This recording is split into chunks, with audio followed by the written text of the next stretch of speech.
মাননীয় স্পিকার, আমি শুরুতেই রাষ্ট্রপতির ভাষণের উপরে ধন্যবাদ দিতে পারছি না এই কারণেই যে রাষ্ট্রপতি গত গণহত্যার সাথে সরাসরি জড়িত।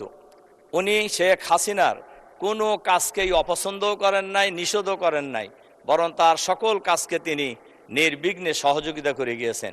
কাজেই এরকম একজন গণহত্যাকারী ব্যক্তিরকে আমরা ধন্যবাদ জানাইতে পারি না। এই চপ্পু সাহেবের মধ্যে কি মধু আছে আমি জানি না। সাবেক প্রধানমন্ত্রী বিরোধী দলীয় নেত্রীর বিরুদ্ধে যে মামলা হয়েছিল, যেটা শেখ হাসিনা পদত্যাগের আগ পর্যন্ত বলে গেছেন এতিমের টাকার কথা, এই মামলার তদন্ত কমিশনার ছিলেন হলো চপ্পু সাহেব, তখন দুর্নীতি দমন কমিশনের। কাজেই আমরা জানি না ওনার ব্যাপারে এত দুর্বলতা কেন। তবে বিএনপি তো পারে। বিএনপির এক সময়ের মহাসচিব বি চৌধুরীকে রাষ্ট্রপতি থেকে সরাইতে তো সময় লাগে নাই, নতুন রাষ্ট্রপতি হয়েছে। বহু লোক বিএনপিতে আছে যারা রাষ্ট্রপতি হওয়ার মতো লোক, কিন্তু এরকম একজন বিতর্কিত ব্যক্তিকে কেন রাষ্ট্রপতি রাখছে এটা বিএনপি ভালো বলতে পারবেন। মাননীয় স্পিকার,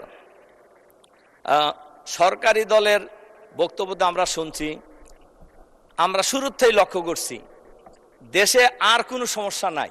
সরকারি দলের লোকদের বক্তব্য শুনলে মনে হয় দেশে আর কোনো সমস্যা নাই, সমস্যা হলো বিরোধী দল। এবং উঠার পর থেকেই দেখি বিরোধী দলের ব্যাপারে, বিরোধী দলের বিরুদ্ধে বিভিন্ন কথা বলা হচ্ছে। আমাদের নেতা আজহারুল ইসলাম সাহেব একটু আগে বলে গেছেন, 91 সালে বিএনপি যখন সরকার গঠন করতে পারছিলেন না, সরকার গঠন করার মতো আসন পাননি, তখন জামাত নিঃস্বার্থভাবে বিএনপিকে সরকার গঠনের সমর্থন দিয়েছে। এটা কি বিএনপির কৃতজ্ঞতা স্বীকার করা উচিত নয়? আমরা 97 সাল থেকে একসাথে আন্দোলন, একসাথে নির্বাচন, একসাথে সরকার গঠন, এইভাবে আন্দোলন হয়েছে, নির্বাচন হয়েছে, সরকার গঠন হয়েছে। সেই সরকারে জামাত ইসলামীর মন্ত্রী ছিল 2 জন।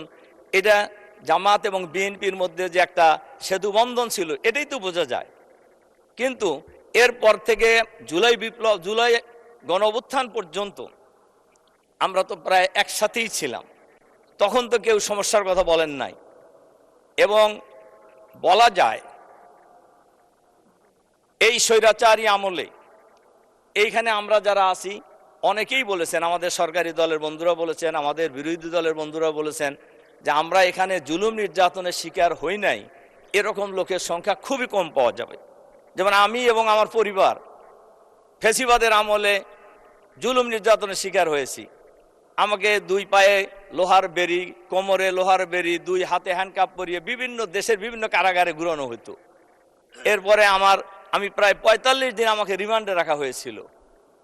এরপরে আমার বড় ছেলে, তখন 16 সালের কথা, এসএসসি পরীক্ষার হল থেকে নিয়ে তাকে গুম করে দেওয়া হয়েছিল।